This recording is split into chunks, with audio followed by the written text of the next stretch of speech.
Good afternoon, and thanks for joining us for the CBS 6 News at noon. I'm Julia Dunn. The trial of Sheldon Silver continuing right now in Manhattan.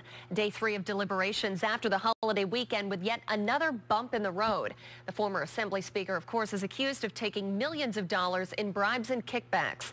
Capitol reporter Kimberly Howard has been following this story for us, and she joins us live from Manhattan this afternoon with more. Kimberly, what's the latest here?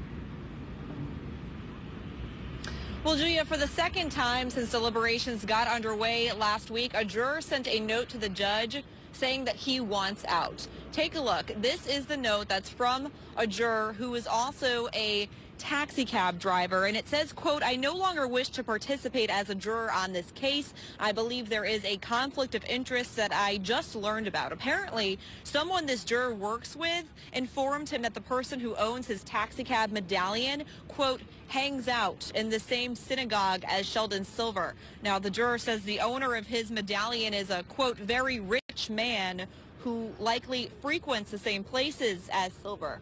Ultimately, the judge instructed this juror that nobody can retaliate against him for his jury service.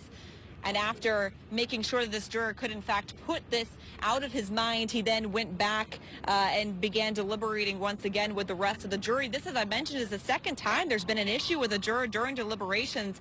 Just last week, a different juror was asking to be dismissed, rather, after facing some pushback from her fellow jurors saying that her heart was beating fast and that her head felt weird, that other jurors were apparently accusing her of not using her common sense. In that instance, the judge simply reread some of the juror instructions and once again told this juror to go back, deliberate with the rest of the jury, and did not dismiss her. So now we have two jurors who have indicated to the judge that they would want out of this case. There are two alternates at this point, but at this point, no one has been let go, no one in addition since deliberations got underway. We, of course, will keep you posted on this as it continues to develop in Lower Manhattan. Live in Lower Manhattan, Kimberly Howard, CBS 6 News. Kimberly, thank you. Also in court this morning, the case of a man police say made credible threats against an elementary school. Peter Brolt's case was in Queensbury Town Court just over a month after he was arrested. Brolt is expected back in court in mid-December. A Malta woman pleading guilty to a felony charge of animal cruelty in Saratoga County Court. 39-year-old Shayna Tabakjek was arrested in July after state police discovered several dead dogs on her property. An emaciated pit bull and multiple cats were also seized. She's now out on bail and will be sentenced in January.